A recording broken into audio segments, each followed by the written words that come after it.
Hey guys, I just wanted to shoot a quick video right now. I'm working on the homestead this morning and will be all day long, and I don't have time to make something more organized, but I just wanted to express a concern about people that are too focused on conspiracy theories.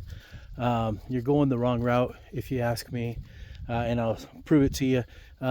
Jefferson, he talked about the Tree of Liberty quote and how people needed to be reminded from time to time. Tyrants needed to be reminded about the people's ability to defend themselves. That's great, but you don't get the bigger point. Is the principle of self-sufficiency and the principle of personal agency and accountability. If you look at the way he talked about the oath of office for government holders, he didn't think that the Supreme Court should be interpreting the Constitution for the chief executive. He believed the chief executive should be reading the Constitution for himself. And there's nothing in the Constitution that says the Supreme Court should be doing that for the president anyhow. So that's a ridiculous made-up doctrine. And if you look at the Declaration of Independence, again, it's all about self-determination. If you look at that, he wanted self-sufficient farmers to be the main citizen in the United States of America, which is what we're trying to follow. That's it. And so to me, if you're not focusing on the good things, and you're focusing too much on finding all the bad guys, you start forgetting what a good guy is in the first place, right? So stop focusing on conspiracies. Stop trying to dig that up, because you start to forget, wait, what are the good guys again? All right, read the Constitution, read the scriptures, think about it. There's this accusation that President Nelson was part of some conspiracy, maybe because he might have belonged to the Skull and Bones or some garbage like that. You know what? I really don't care. The man was a prophet. He is consistent with the scriptures as can be. And you could say, oh, but he was friends with these people from such and such tyrannical organization or tyrannical country. Whoop-de-ding, man. Ammon went and he served King Lamoni. And King Lamoni began to realize, when Ammon began to do missionary work with him, he began to think, wait, I'm guilty of having killed all these peoples, having been a tyrant. And he changed his ways. So he was a tyrant. Ammon went and served him. He didn't endorse his ways. He just went and served him, right? And by serving this guy who was a tyrant, whether he agreed with him or not, he gained an opening to convert this man and change the path of a whole nation, right? Stop focusing on whether or not such and such prophet has been friends with such and such tyrannical leader here or there.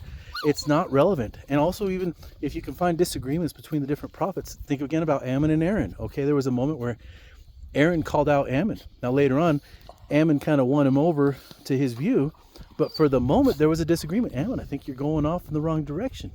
And Ammon had to defend himself. He says, I think you're boasting too much, right? And Ammon said, no, I'm boasting in my God. You really don't get it, right? So again, guys, read the scriptures, be able to have these comparisons, right? Be able to recognize when somebody's violating the Constitution, when somebody's violating the scriptures.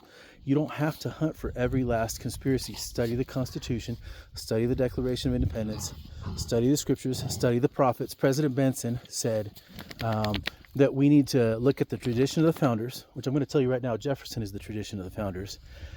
And we need to look at the prophets to understand the proper role of government and the Constitution. So again, the prophets and the tradition of the founders. And I'm telling you, Jefferson is the tradition of the founders. I'm going to point out one more thing that I've pointed out before. I don't think this is a coincidence. I don't claim to be a prophet on it, but if you look, Washington was a military man. Adams was a constitutional political theorist. Jefferson argued for the agency and principles of liberty big time, laws of nature and of nature's God. Madison was a constitutional political theorist, and Monroe was a military man again. Okay, so what's going on here? You've got Washington A, B for Adams, C for Jefferson, B for Madison, and then A for Monroe. That's called a chiasm. You're supposed to focus on the middle part of the chiasm. Focus on the principles. That's Jefferson. He was the man with the principles. Monroe's fantastic. Adams is fantastic. The scriptures are absolutely fantastic. Russell M. Nelson was a prophet. I don't care if you think he belonged to the Skull and Bones. Maybe he did. He was a missionary. He brought men to God. He opened doors. President Hinckley opened doors. President Benson absolutely was a prophet. And yes, the Constitution still needs to be saved. Nobody's going to convince me otherwise, because that's inconsistent with all the messages of the prophets. And I'm sorry, I'm going to follow them over anybody who tells me, no, the Constitution doesn't need to be saved. Yes, it does. Prove it to me otherwise. But again, I'll point you to 3 Nephi chapter 1, where there's some of the Nephites that began to think, hey, we don't got to live the law of Moses anymore because we saw the signs of Christ's birth.